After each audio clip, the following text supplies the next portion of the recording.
With Title Update 4 just around the corner, it is time to prepare and make a couple changes to your build and also mods that you currently have slotted. But the question is, what should you keep and what you should delete? Well, in today's video, we're going to answer that question.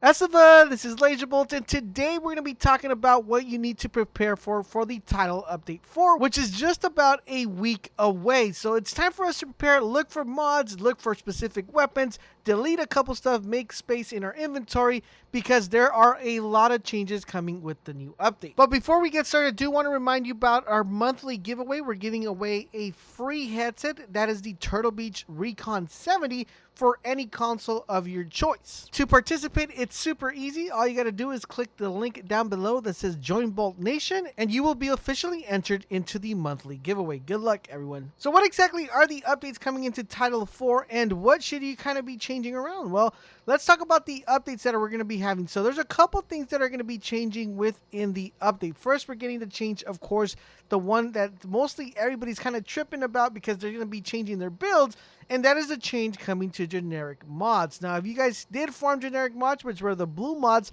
that gave us a big boost into weapon damage and kind of helped a lot of builds that are currently out right now on the internet, these builds are going to be heavily affected due to the loss of generic mods, because you will no longer be able to use generic mods on high-end items. So basically, if you have a blue mod, you are not going to be able to add that blue mod to any high-end item that you currently own or have. In addition to that, we're also getting the nerf to the Merciless. So if you have a Merciless build, which is really OP for the raid, that is going to be changed and heavily affected due to the fact that the Merciless is going to be getting a big nerf. So just by those two things alone, we could see that there is going to be a major pivot change to a couple builds that we have been working on, especially the Merciless build, and of course all the builds that we've been running with that have been using generic mods has been giving us high weapon value damage. Like, for example, we have an LMG that's usually dropped with a base of 17 damage. You know, we could, with generic mods, we could push that all the way up to 28, 25 because of all the generic mods we put into that build. These builds are going to be heavily affected due to the fact that we're not going to be using those mods anymore. So that is going to take a big detriment to the current builds that almost everybody has within the game that has been using the generic mods. Now, later on, I will have a video on how to farm weapons with higher base weapon damage. So if you guys would definitely like to see that video, make sure you guys subscribe to the channel to stay up to date to everything the Division 2. In addition to that, guys, we also know that the LMGs will be getting a buff, and those are kind of like the majority of changes that we're seeing with the update. So now the question becomes is, what should I keep, what should I get rid of, and what should I be looking out for and farming in order to be ready for when the update releases? So let's get started with the most important ones, which are the mods. So there are three types of mods. There are defensive mods, there are offensive mods, and there are utility mods. As you guys see, based on my character, I've done a lot of in-house cleaning already, so I don't have that many mods, but I'm pretty sure some of you have been hoarding and keeping a lot of mods, so we're just going to go off real quick. So for the defensive mods, you're going to be looking for the mods and keeping the mods that have the highest armor value. So you want to make sure you keep ones with really high relative armor value.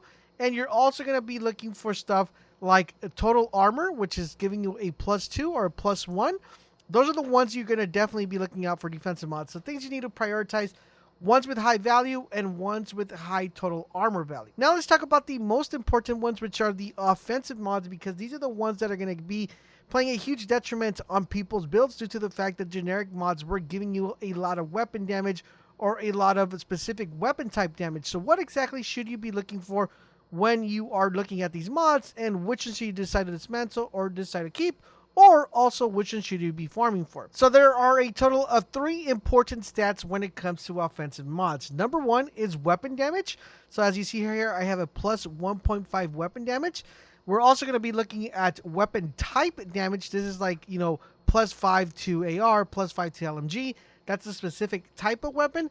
And we're also looking at damage to armor, the percentile. So those are the 3 different categories that you need to prioritize when looking at offensive mods. So for the offensive mods, anything that has a weapon damage total of 1% to 2%, that is a keeper. Make sure you guys keep that. And if you're farming, make sure you guys look if that has that value.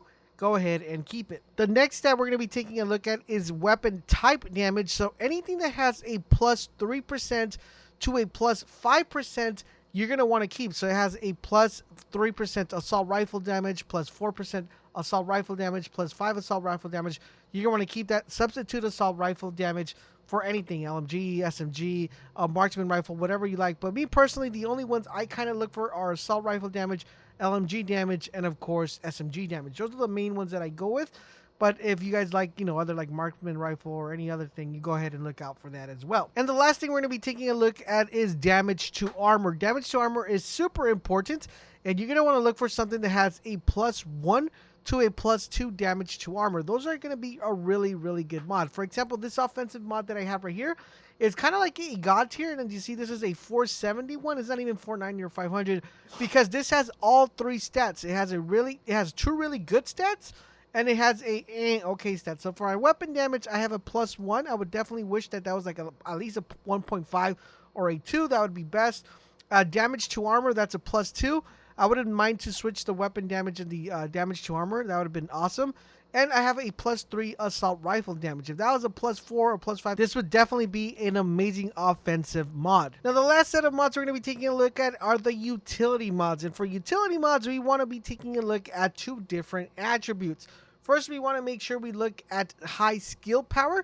So anything that has a really high skill power attribute or number, you're going to want to make sure you keep that. So make sure you're always looking for whatever has the highest value for skill power. The other one you want to take a look at is the skill specific skill power mod. So for example, if you have a mod that has a really high skill power for a specific skill, like for example, a turret, a drone, a chem launcher, or whatever it is that you're using, you want to look for ones that have really high attributes for that. The reason why these are important now is because you'll be able to put these utility protocol mods and you're going to be able to slot them in the Gilligard mask or gloves, so that makes them very valuable. Now that we went ahead and already covered the mods, let's talk about weapons. So what specific weapons should you be looking out? Now, I believe as we move into update number 4, there's going to be a little bit of a shift into what we believe is going to be the meta or the most used builds around.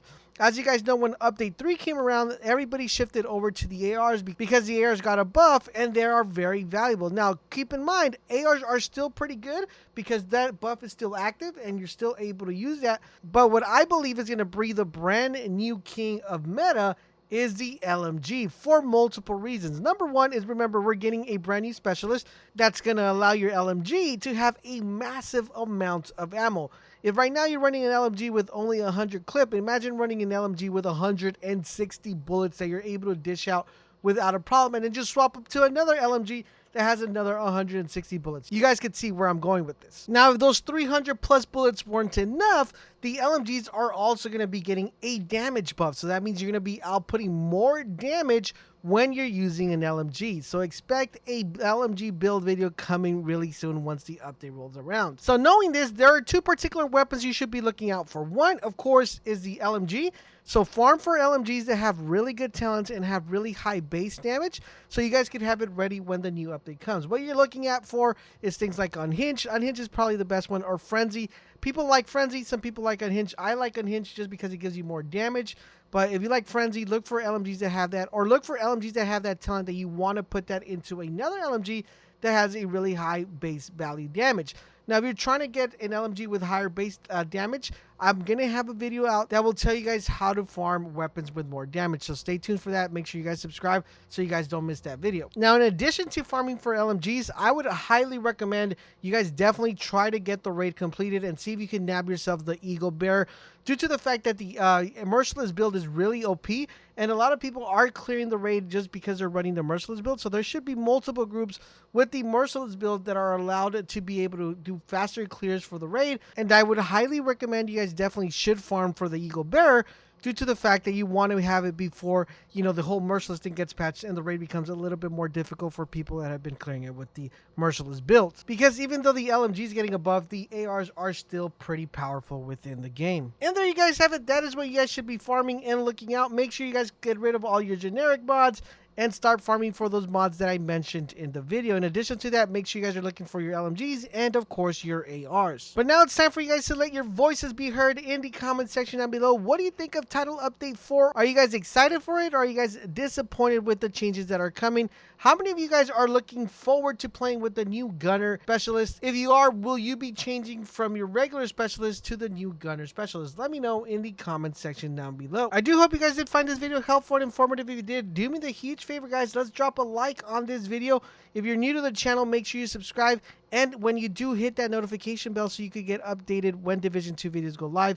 If you're already a sub, double check that your notification bell is ticked so you could also get notified as well. If you want to show additional love and support, join the Bolt Nation by clicking the blue button right next to the subscribe button, or clicking the Join Bolt Nation link in the description as well, so you guys can enter into monthly giveaways and also unlock exclusive LaserBolt channel only features that you will only find on the channel. Thank you guys for watching, and don't forget WGATAP, and I will catch you guys on the next video.